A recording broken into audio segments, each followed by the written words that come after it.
So you have learned a lot about lists in Python.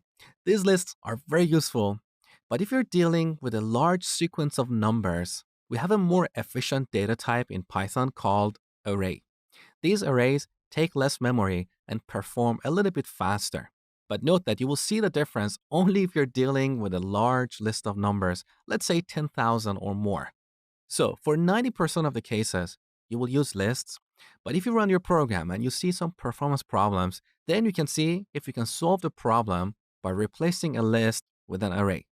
If you don't have any performance problems, don't try to optimize. In other words, don't solve a problem that doesn't exist. So let me show you how to use arrays in Python. To use an array, we need to import it from the array module.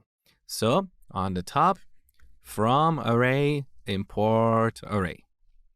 So we have a module called array, and in this module, we have a class called array. It has the same name as the module itself. Now, we call array. Look at the first parameter. This is called a type code, which is a string that determines the type of objects in your array.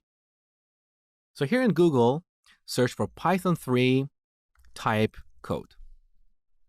Then click the first link. In this table, you can see all the type codes in Python. So it's a string of one character that determines the type of objects in your lists. So if you're dealing with signed integers, you should use a lowercase I. So here, let's add I. And then as a second argument, we pass a list of integers. So we move this list here. Now we get an array. We can call it numbers. In this object, similar to lists, we have methods for adding new objects or removing existing ones.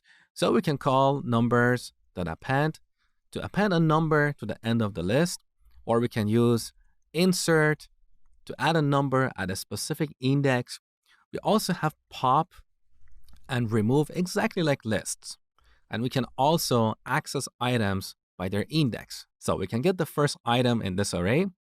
However, unlike lists, the objects in this array are typed.